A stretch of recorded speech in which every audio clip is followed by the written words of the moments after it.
On May 26th, Iran's foreign minister was wheels down in Doha for what both sides described as the final stretch of ceasefire negotiations, a deal that was, by most accounts, one sentence from completion. At the same moment, Iran's Revolutionary Guard Corps was firing surface-to-air missiles at American aircraft 1,200 miles away above the Strait of Hormuz. These were not two separate stories. They were the same story, and once you see how they connect, the entire 88-day standoff reads completely differently.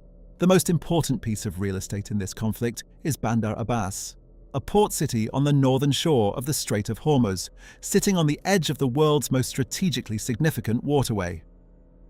It's where Iran houses its submarine fleet, its fast attack craft, its hovercraft, and the layered surface-to-air missile batteries that cover the approaches.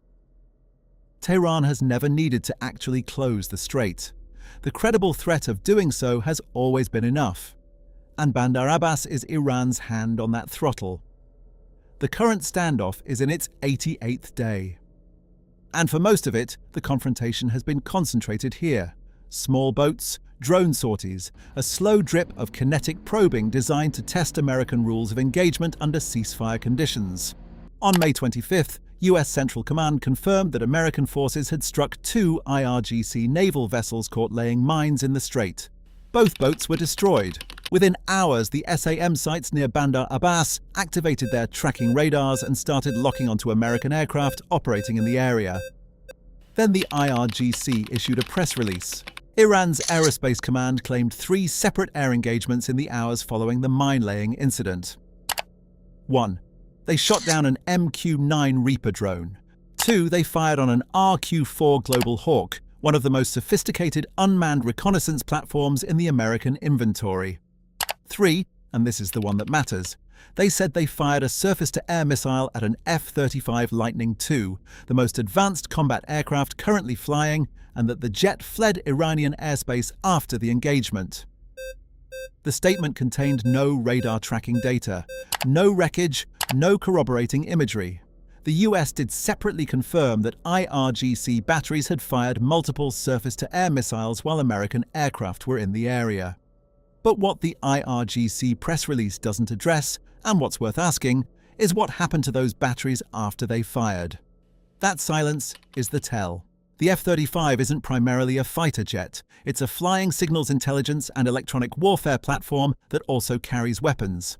Its AN/ASQ-239 Barracuda suite runs from the moment it gets airborne. Radar warning, threat geolocation, jamming and countermeasures, continuous, autonomous, no pilot input required. 6 infrared cameras fused around the airframe give a seamless 360-degree spherical picture of the battle space. No blind spots, no surprise launches. And the active electronically scanned array radar in the nose can identify and electronically attack enemy radar systems before those systems even register the jet's presence. Here's what that means when an Iranian SAM battery switches on. It doesn't threaten the aircraft overhead.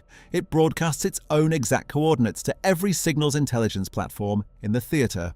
Iran has Russian S-300s in its inventory, plus the domestically developed Bavar 373, a homegrown S-300 equivalent with phased array radar and an engagement envelope reportedly exceeding 100 miles. On paper, a credible layered threat. But the moment any of those radar systems illuminate a target, especially an F-35, they hand their position to the RC-135V Rivet joint, an airborne signals collection platform almost certainly operating in the area, and to every radar warning receiver on every American aircraft in the battle space. The IRGC battery didn't challenge anything, it volunteered its address. And the coalition above the strait isn't just F-35s, F-16CJs are specifically configured to prosecute SAM sites. That is the mission the airframe was designed around. EA-18. G-Growlers exist to jam and defeat radar-guided weapon systems at the electronic level. Together, they constitute a networked kill chain where an IRGC radar activation isn't a threat to be evaded. It's a targeting event to be prosecuted. The IRGC has no statement about the condition of those batteries after the engagement concluded. The man who authorized that press release is worth a moment.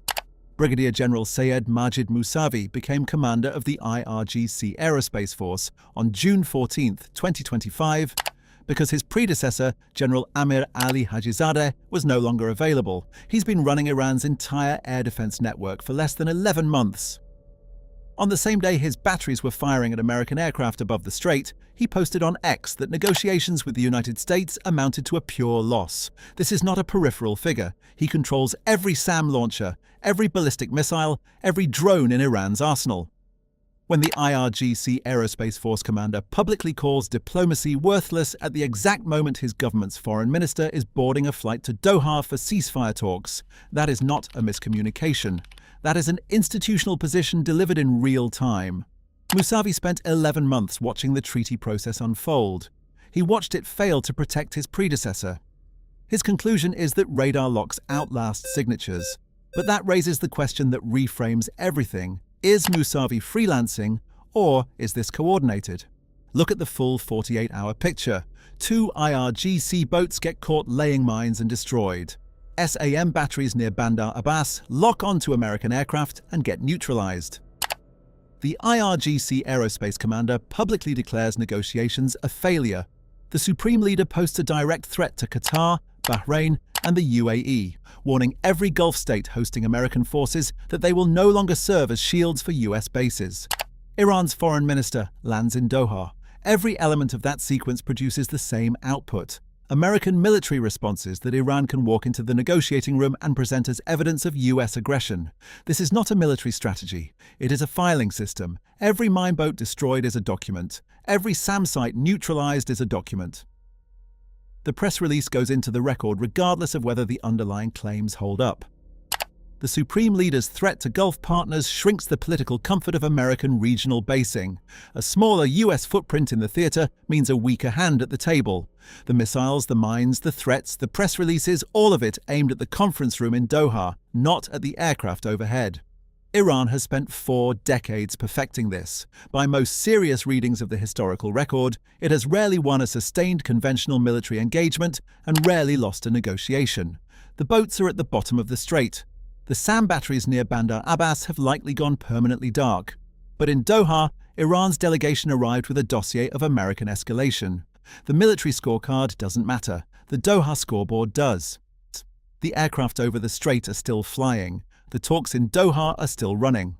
And somewhere above the Hormuz approaches, there is almost certainly an F-35 that has already catalogued every active radar emitter on the Iranian coast, logged the frequencies, confirmed the positions, mapped the timing signatures, and continued on its flight path. That picture grows more complete every time an IRGC commander decides to switch something on. Whether it's ever fully acted upon depends far less on what happens in the air than on what gets signed in a conference room in Qatar. The surface-to-air missiles near Bandar Abbas were never going to bring down an F-35. But they were never aimed at the F-35. They were aimed at the negotiating table.